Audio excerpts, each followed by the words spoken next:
Salam kerajaan. Salam kerajaan. Masih bergelora ini? Haleluya. Puji Tuhan.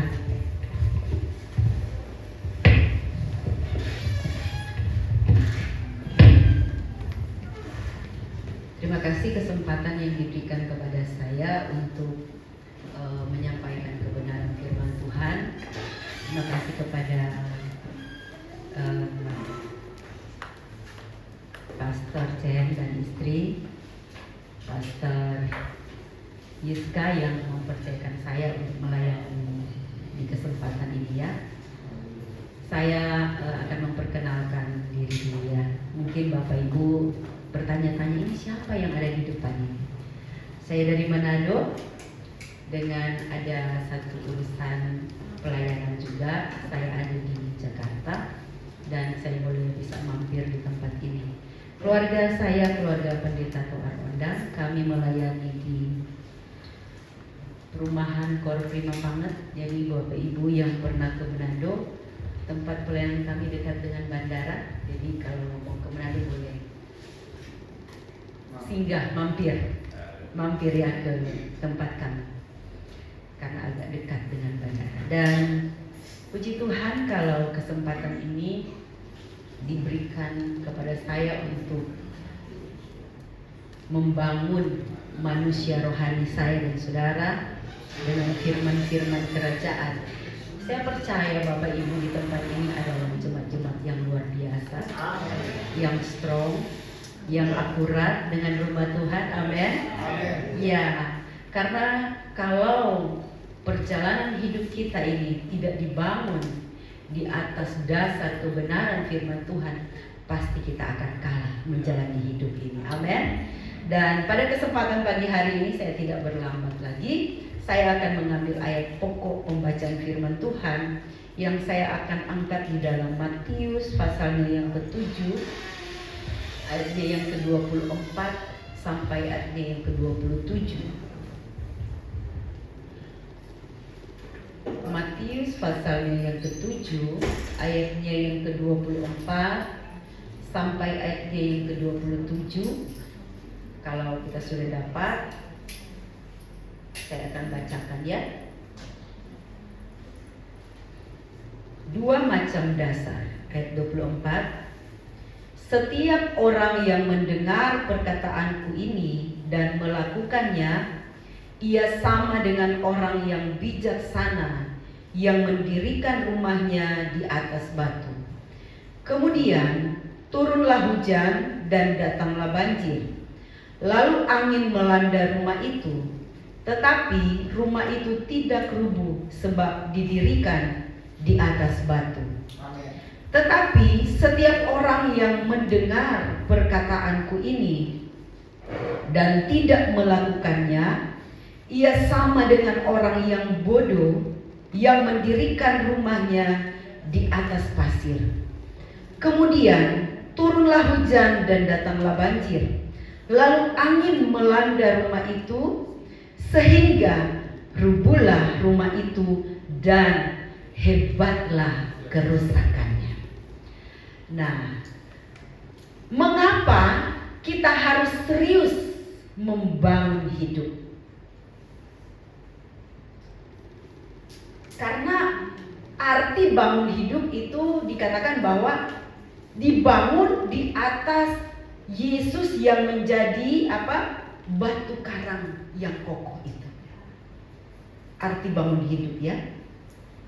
Nah, kalau kita sebagai gereja Tuhan, kita mau berkomitmen hidup strong, hidup akurat dengan rumah Tuhan, maka kita tidak akan mengalami ayat yang ada di dalam pasalnya yang ke-27. Amin. Nah, dikatakan di dalam pembacaan ini, mengapa kita harus membangun hidup yang akurat? Alasan pertama Bapak Ibu, hidup yang tidak dibangun akan mengalami kerusakan yang sangat hebat. Amin. Kalau kita tidak membangun hidup ini atas atas dasar firman Tuhan dikatakan kehidupan kerohanian saya dan saudara akan mengalami ketidakpastian. Tujuan hidup kita ini akan labil. Tidak ada kepastian di dalamnya. Dikatakan ketika datang hujan, ketika datang angin, ketika datang banjir melanda rumah rohani kita, dikatakan maka akan mengalami kegoncangan yang luar biasa. Akan mengalami kerusakan yang parah. Bapak Ibu, ketika badai itu datang, ketika masalah itu datang, ketika problema hidup mendatangi saya dan saudara, kalau kita tidak membangun hidup, dikatakan akan mengalami kerusakan yang luar biasa. Jadi Bapak Ibu yang dikasih dalam Tuhan Yesus Kristus, mari hari-hari ini kita membangun hidup ini. Amin. Membangun hidup jangan asal-asal. Orang Manado bilang, ya kan? Jangan sembarangan, jangan sembrono. Harus benar-benar akurat. Banyak orang Kristen yang mengikut Tuhan hanya biasa-biasa saja. Oke, datang di gereja secara rutinitas. Yang penting dilihat oleh Pak Pendeta. Yang penting, saya sudah masuk gereja. Tanpa mengerti arti dari hidup yang sebenarnya itu. Amin. Dia tidak tahu bangunan rohaninya sudah ada yang rusak. Misalnya ada bangunan itu jendelanya sudah copot, pintunya itu sudah rusak. Tapi dia biasa-biasa saja. Dia tidak melihat, ini tidak benar. Bangunan ini sudah perlu diperbaiki. Banyak orang Kristen seperti itu. Oke, rajin ke gereja. Tapi dia tidak melihat, ini kerusakan dalam bangunan rohani saya. Dia tidak mau perbaiki, Bapak Ibu. Tahu enggak, ketika kita ada di tempat ini, kita mau diproses oleh Tuhan. Amin. Bangunan-bangunan yang rusak dalam hidup kita mau diperbaiki oleh Tuhan. Dengan firman-firman kerajaan, firman-firman yang membangun saya dan saudara. Banyak orang yang komplain, saya kan mau datang ke gereja, mau damai, mau senang. Itu yang terjadi dulu dengan jemaat saya. Pak Pendeta, kenapa firman-firman terlalu keras? Kan kita mau datang di gereja, mau diberkati. Kita kan mau datang di gereja, mau dapat damai sejahtera. Waduh, saya pikir bagaimana jadi anak Tuhan seperti ini, orang Kristen seperti ini. Tidak mau pembentukan, tidak mau proses, padahal bangunan rohaninya bobrok. Tidak setia, jarang ke gereja. Kalau senang-senang baru datang ke gereja. Ketika datang masalah pergumulan, nangis-nangis datang ke gereja. Ini bukan orang Kristen yang Tuhan inginkan. Amin. Kalau kita ingin membangun hidup, kita harus akurat di rumah Tuhan. Amin. Ya. Jangan nanti kita butuh Tuhan baru kita datang. Iya kan? Nanti kita butuh sesuatu baru kita nangis-nangis datang ke Tuhan. Firman Tuhan datang pada saat ini. Mari kita membangun hidup kita. Banyak contoh-contoh dalam Alkitab. Salah satu Nuh. Pada waktu dia membangun bahtera, Bapak Ibu, orang mencemooh dia. Ngapain Nuh kamu bangun bahtera di atas gunung? Banyak orang cemooh dia. Tetapi Bapak Ibu, Nuh tetap terus membangun dan membangun. Amin. Dia tidak mendengar omongan dari orang-orang yang ada di sekeliling dia, yang mengatakan kamu gila, ngapain kamu? Seringkali itu terjadi kepada orang-orang Kristen. Ngapain ke gereja? Ngapain ibadah? Kita senang-senang aja. Ketika datang badai, datang masalah, mereka datang ke Nuh. Nuh, tolong bukakan pintu. Sudah tidak ada kesempatan lagi. Amin. Karena Tuhan telah menutup pintu itu, bukan Nuh. Pada waktu itu, pada waktu Nuh sementara membangun, mereka hina, mereka cemooh. Saya ketika membangun hidup, saya tidak mau lihat kanan kiri. Saya tetap terus pandang Tuhan. Saya tetap setia. Saya tetap terus beribadah. Saya tetap terus dengan berhubungan dengan Tuhan. Saya tetap terus makan firman. Karena saya tahu ketika saya makan firman, ada kekuatan yang saya peroleh. Ketika saya makan terus firman, ada kekuatan yang Tuhan berikan kepada saya. Walaupun ada cemoohan, ada tantangan, saya tetap terus bergerak. Amin. Saya tetap terus maju. Karena saya percaya ketika saya tetap akurat dengan Tuhan, Dia akan memproteksi hidup saya. Amin, Bapak Ibu. Alasan kedua mengapa kita harus membangun hidup akurat. Karena Bapak Ibu, hidup kita seperti sebuah bangunan. Jangan biarkan hidup kita tetap jadi reruntuhan. Amin. Seperti di dalam Hagai 1 ayat 1 sampai 11. Mereka membiarkan bangunan mereka, bangunan rumah Tuhan terbengkalai, tidak dibangun. Sehingga ketika Tuhan datang, Tuhan katakan, kenapa kamu membiarkan rumahku tidak dibangun dengan baik? Iya kan Bapak Ibu? Jadi ada beberapa orang di sini dikatakan yang hidupnya dibiarkan seperti bangunan yang berserakan. Hidupnya asal-asalan, hidupnya berantakan. Tapi dia biarkan Bapak Ibu. Dikatakan kalau bangunan rohani kita baik, kita tidak akan takut ketika datang banjir, hujan, badai sekalipun. Amin. Bahkan dikatakan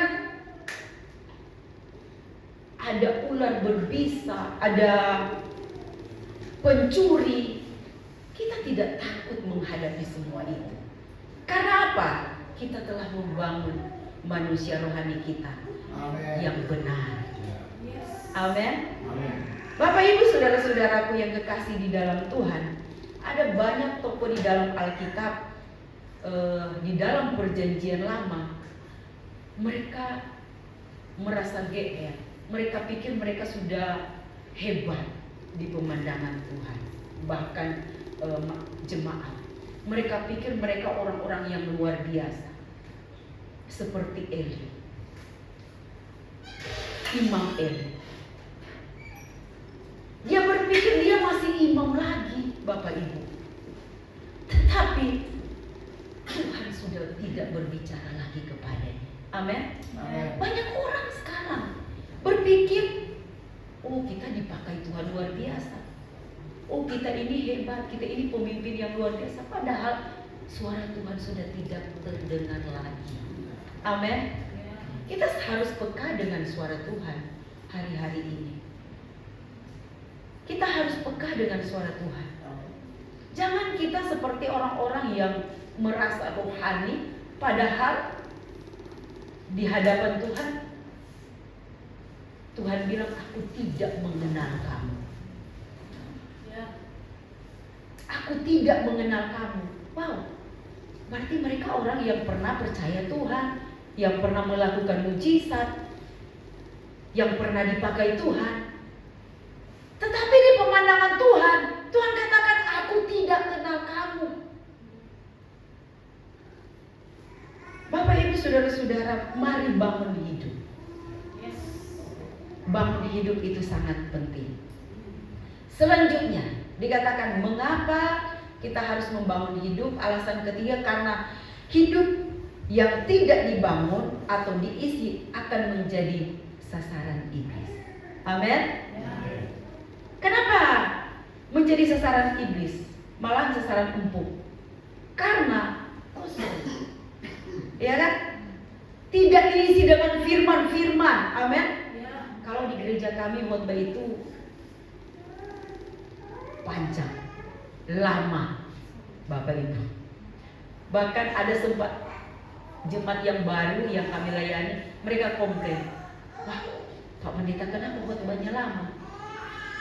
Lalu Pak Pendeta katakan, sedangkan lama tapi kamu tidak ngerti, apalagi cuma pendek. Iya kan Bapak Ibu? Hidup kita harus diisi dengan firman-firman kerajaan. Amin. Jangan isi dengan hal-hal yang tidak berkenan di hadapan Tuhan. Jangan isi dengan hal-hal yang duniawi. Mari hari-hari hidup kita isi dengan firman. Harus makan firman setiap hari. Kalau kita setiap hari makan nasi 3 kali, kalau kita cuma makan firman 1 kali, bahaya Bapak Ibu. Amin. Ya, akan terjadi kelaparan rohani, ya kan? Sedangkan tubuh kita aja butuh makan, apalagi manusia roh kita. Sedangkan firman Tuhan katakan kita ini adalah manusia roh, ya kan? Berarti yang harus dominan, yang harus diberi makan manusia roh kita. Diberi makan dengan apa? Firman. Firman ini sangat-sangat penting bagi manusia roh kita. Jangan isi hidup kita ini dengan hal-hal yang duniawi. Saya katakan kepada jemaat yang kami layani, saya katakan seperti ini. Isi aktivitasmu dengan firman-firman. Mau bekerja dimanapun dengan firman. Kan kita sekarang sudah gampang, sudah tidak sulit seperti dulu. Kan udah punya HP, ya kan? Kalau ibu rumah tangga di rumah, jangan cuma scroll FB, ya kan? Coba scroll firman dari orang tua rohani, kan? Ada khotbah-khotbah kan? Dengar terus, dengar berulang-ulang. Itu firman yang disampaikan di rumah Tuhan. Jangan bosan dengan firman, karena itu yang akan membentuk saya dan saudara menjadi dewasa di dalam Tuhan. Kita jadi orang Kristen kan tidak mau yang kanak-kanak terus, ya kan?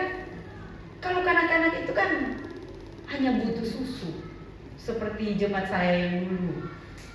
Pinginnya yang senang-senang, pinginnya yang bahagia-bahagia, pinginnya berkat-berkat yang diberitakan. Kalau makanan keras, dagingnya tidak terima, Bapak Ibu. Dagingnya berontak. Padahal itu yang akan menolong dia menjalani kehidupan yang semakin hari semakin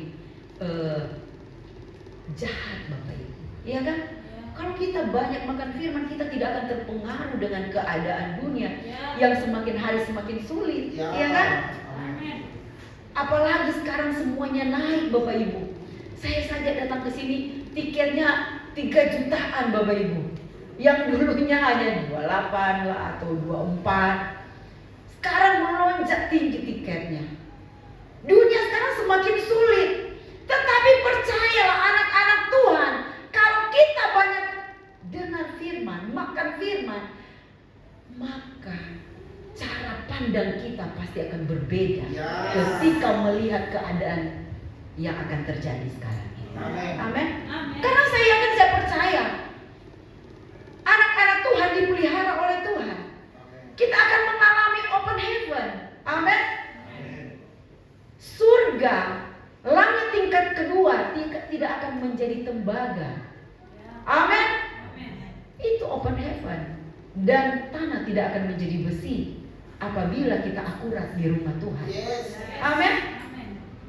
Kalau cara kita menangkap firman Tuhan benar, kita akan mengalami open heaven setiap hari. Yes. Ya, itu yang saya yakini Bapak Ibu. Kalau kita akurat dengan Tuhan, tidak mungkin Tuhan tidak akan membiarkan kita. Amin. Tuhan pasti akan menolong saya dan saudara. Ya. Tuhan pasti akan memberkati saya dan saudara.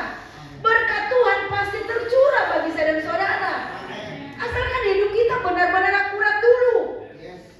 Kalau hidup kita amburadul, bagaimana kita mau diberkati Tuhan?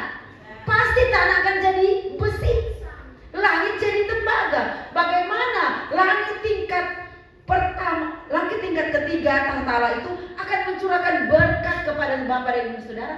Kalau kita tidak akurat, kita akan terhalang. Amin. Kalau hidup kita akurat di rumah Tuhan, pasti kita diberkati. Ya.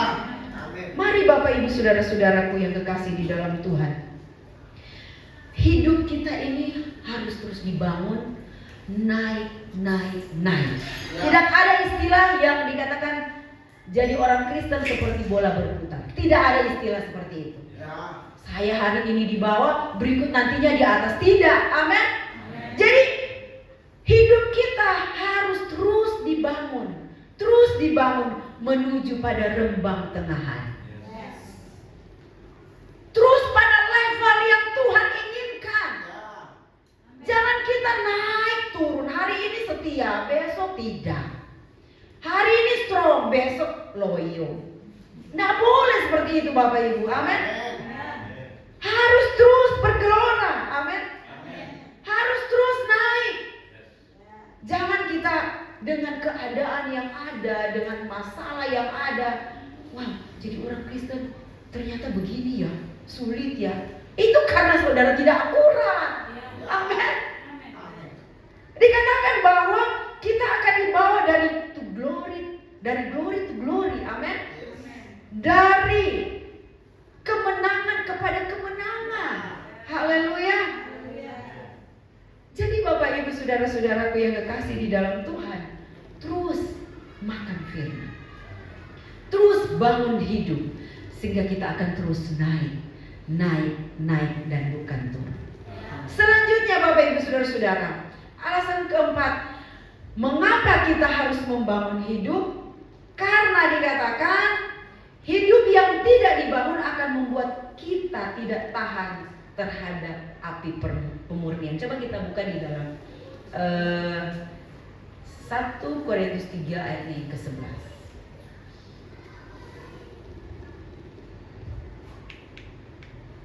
1 Korintus 3 ayatnya yang ke-11. Saya akan bacakan ya. Karena tidak ada seorang pun yang dapat meletakkan dasar lain daripada dasar yang telah diletakkan, yaitu apa? Yesus Kristus. Amin. Entahkah orang membangun di atas dasar ini dengan emas, perak, batu permata, kayu, rumput kering atau jerami. Sekali kelak pekerjaan masing-masing orang akan nampak, karena hari Tuhan akan menyatakannya. Sebab ia akan nampak dengan api, dan bagaimana pekerjaan masing-masing akan diuji oleh api. Amin. Jadi dikatakan begini Bapak Ibu Saudara-saudara, semua pencapaian kita, semua apa yang kita kerjakan, semua itu tidak ada apinya sebenarnya, ya kan? Saya katakan seperti ini kepada anak saya. Kamu jangan kejar popularitas. Kamu jangan kejar kesenangan yang ada di dunia ini. Kamu jangan kejar sesuatu yang tidak membangun hidupmu, tapi kejar kekudusan hidup. Kejar itu. Jadi percuma kamu hebat di mata dunia, tetapi kamu tidak membangun hidup. Bahaya. Itu selalu saya katakan kepada anak saya. Karena dia suka suka kan masih anak muda, masih semangatnya untuk bekerja dan sebagainya untuk mendapatkan sesuatu itu luar biasa. Tapi saya katakan seperti ini, harus balance. Kejar berkat boleh, tapi harus kejar perkenanan Tuhan. Ya. Amin. Sehingga dikatakan kalau kita punya dasar seperti di dalam ayat 11, yaitu Kristus, maka kita tidak akan goyah. Amin. Ya. Kita akan dimurnikan. Walaupun masalah tantangan datang, kita akan timbul seperti emas. Yes. Amin.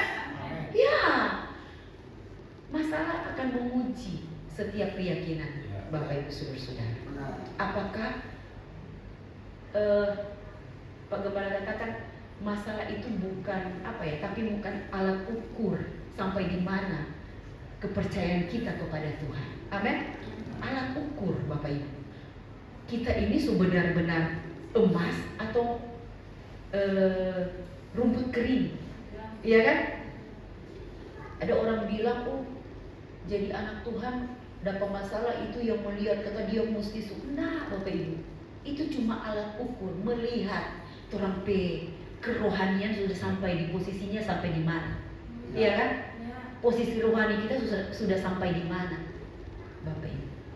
Itu masalah ketika datang, ternyata di posisi rohani ternyata sudah seperti ini. Karena banyak orang kalah di itu, Bapak Ibu, iya kan? Kalau saya dan saudara hidup akurat di dalam Tuhan, dengan Tuhan dan rumah Tuhan, Bapak Ibu, ketika masalah akan terlihat posisi kita ada di mana. Ya. Amin. Amin. Apakah kita akan sama dengan saya katakan tadi, akan undur, kecewa, tinggalkan Tuhan, atau putus asa, atau kita akan semakin berkobar-kobar? Haleluya. Kalau kita sudah ada di rumah Tuhan, sudah ada di lingkungan yang akurat, Bapak Ibu, kita akan semakin strong. Yes. Kita akan semakin berkobar-kobar. Saya katakan jangan bergaul dengan orang-orang yang salah. Saya bilang kepada jemaat-jemaat, kalau kamu bergaul dengan orang yang salah, kamu pasti akan hilang. Kamu tidak akan ada lagi di gereja. Tapi saya katakan bergaullah dengan orang yang strong, yang akurat di rumah Tuhan, maka kamu akan akurat. Yes. Amin. Amin. Jadi kita akan dimurnikan hari-hari ini. Kita akan dimurnikan hari-hari ini. Jadi Bapak Ibu Saudara-saudara, mari terus kita membangun hidup. Amin. Bapak Ibu Saudara-saudaraku yang kekasih di dalam Tuhan,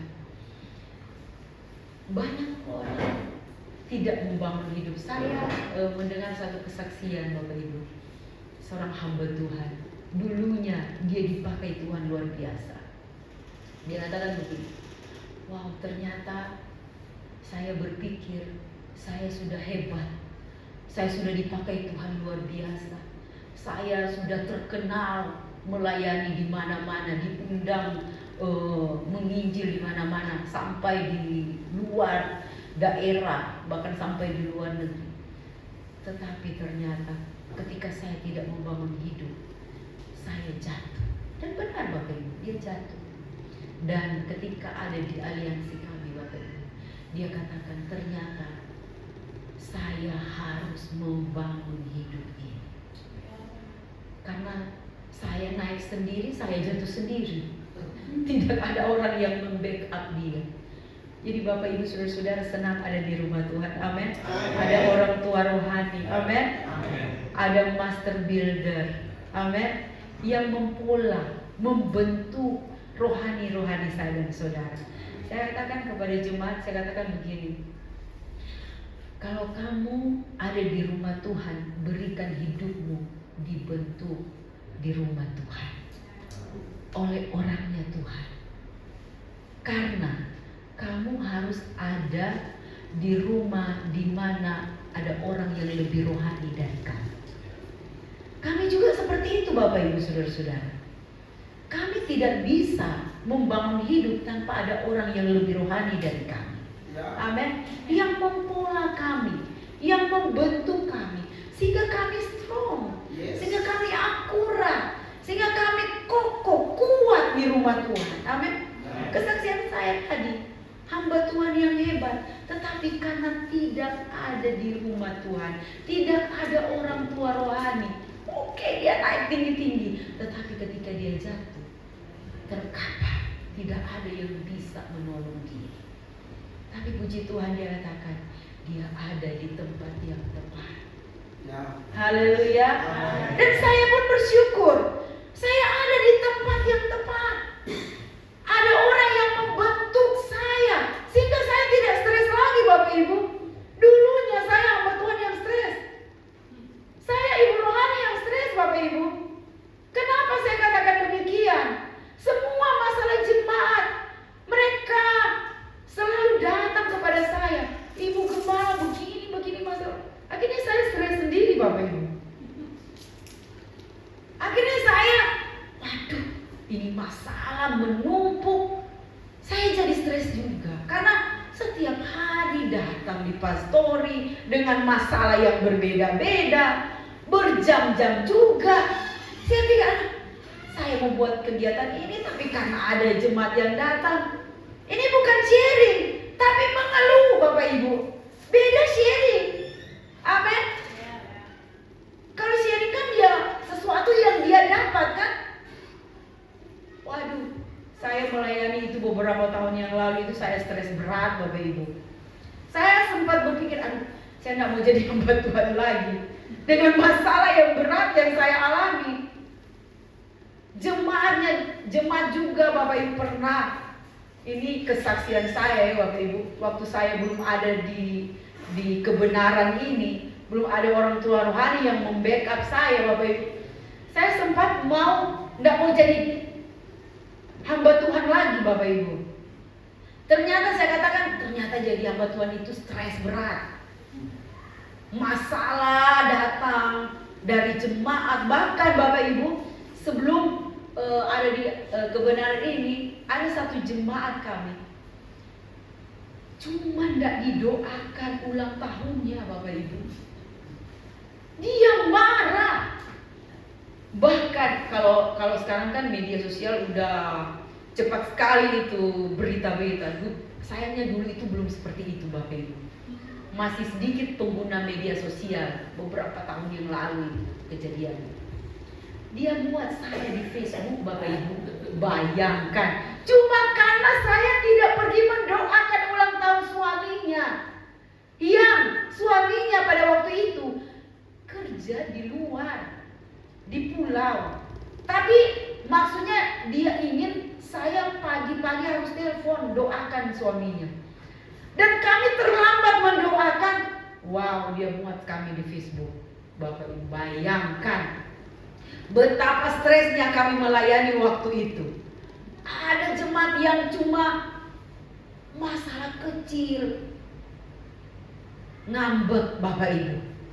Waduh, memang waktu itu kami sebelum menemukan kebenaran, wow, saya katakan stres berat jadi gembala, jadi ibu rohani dengan keadaan jemaat yang belum mengerti benar tentang membangun hidup ini, tentang hidup akurat dengan Tuhan. Tetapi sekarang berbeda, berubah. Jemaat saya yang pernah muat saya di media sosial, sekarang hidupnya akurat sekali, Bapak Ibu Saudara-saudara. Katanya seperti ini, Pak Gembala, Ibu Gembala, kalaupun ulang tahun anak saya atau saya tidak didoakan, tidak apa-apa. Langsung berubah 180 derajat, Bapak Ibu. Jadi katanya begini, walaupun Bapak dan Ibu nggak datang di rumah, kan saya bisa berdoa sendiri. Wah, saya langsung angkat jempol kepada dia, Bapak Ibu. Akhirnya kan Bapak Ibu sudah tidak lagi jadi alasan kalau hamba Tuhan tidak mendoakan jemaat yang sakit, yang ulang tahun dan sebagainya. Karena jadi jemaat kan harus dewasa. Amin. Jangan selalu Pak Gembala. Itu anak-anak rohani namanya. Pak Gembala, tolong dong doakan anak saya begini. Itu yang terjadi dulu dengan pelayanan kami, Bapak Ibu. Pak Gembala, tolong dong, kami mau begini, harus didoakan. Tapi sekarang jemaat kami katakan, Pak Gembala mau datang atau enggak, kami pun bisa berdoa. Wow, ini yang harus kita miliki hari-hari ini. Amin. Dan selanjutnya Bapak Ibu, ada jemaat kami ketika ulang tahun, saya telepon, mau didoakan ulang tahun hari ini. Oh begini aja Pak Gembala, kami aja yang datang di gereja. Wow, luar biasa. Jadi kami tidak lagi datang ke rumah mereka, mereka yang datang di gereja untuk didoakan. Jadi Bapak Ibu Saudara-saudara, sudah berubah jauh pelayanan. Jadi sekarang saya melayani enjoy, sudah tidak tertekan seperti yang dulu lagi. Karena firman-firman itu mentransformasi pikiran saya. Terus diubahkan. Saya katakan kepada jemaat, kamu harus naik level. Jangan kanak-kanak rohani terus. Kalau kamu kanak-kanak rohani terus, kamu pasti tidak akan dewasa. Kamu akan selalu mengeluh, kamu pasti akan selalu kecewa, persalahkan orang, dan sebagainya dan sebagainya. Pernah ini kesaksian Bapak itu, waktu kami pertama-tama ada di kebenaran ini dengan orang tua rohani kami, Pak Gembala khotbah tentang jangan stres, jangan stres. Kan jemaat kami baru mendengar ini kata jangan stres Bapak Ibu. Tahu enggak, mereka komplain. Mereka katakan seperti ini, enggak mungkinlah setiap hari kita itu tidak akan stres. Pasti setiap hari itu pasti ada stresnya. Salah Pak Gembala khotbah seperti itu. Katanya seperti itu Bapak Ibu. Salah Pak Gembala khotbah seperti itu. Tetapi tahu enggak, Pak Gembala katakan, saya tidak mau stres dengan masalah saudara. Saudara mau masuk gereja atau tidak, saya tidak mau stres. Kalau hujan saya lebih senang. Saya mau lihat benar-benar kamu setia datang kepada Tuhan atau tidak. Saya tidak mau stres, saya tidak mau lihat oh jemaat ada masuk atau enggak hari ini. Terus itu terus yang disampaikan. Jemaat yang komplain tentang kata stres ini, tahu enggak Bapak Ibu, sekarang dia mengakui luar biasa. Dia bilang, Pak Gembala, ternyata Pak Gembala, betul Pak Gembala katakan, orang tidak boleh stres. Itu yang kita alami sekarang Pak Gembala. Saya katakan, kenapa? Ternyata kalau setiap hari kita katakan kita tidak stres, kita tidak akan stres Pak Gembala. Oh ya, baru tahu. Jadi dia langsung bersuka cita. Dia bilang, ternyata saya dulu salah menanggapi buat Bapak Gembala tentang kata stres ini. Ternyata saya berputar-putar di stres. Tetapi ketika saya lihat, kok Pak Gembala enjoy hari-hari ini, Pak Gembala itu senang-senang hari-hari ini. Saya mau ikut seperti Pak Gembala. Ternyata hari ini dia terlepas. Dia tidak stres lagi. Dia bilang, mau ada masalah ini, kita tidak mau ambil pusing. Karena Pak Gembala katakan, jangan stres. Jadi Bapak Ibu Saudara-saudara, kalau ada di kebenaran ini, hidup kita pasti bergelora. Amin. Hidup kita pasti berkobar-kobar. Karena ada firman-firman kerajaan yang terus disampaikan. Jangan kita pakai pikiran ini untuk menangkap firman Tuhan, tapi kita pakai roh kita untuk menangkap firman. Amin. Karena banyak orang yang pakai pikiran, logika. Seperti jemaat saya katakan, nah mungkin setiap orang itu pasti stres setiap hari. Karena pakai logika Bapak Ibu. Amin. Tapi kalau pikiran kita terus ditransformasi setiap hari, kita tidak akan stres.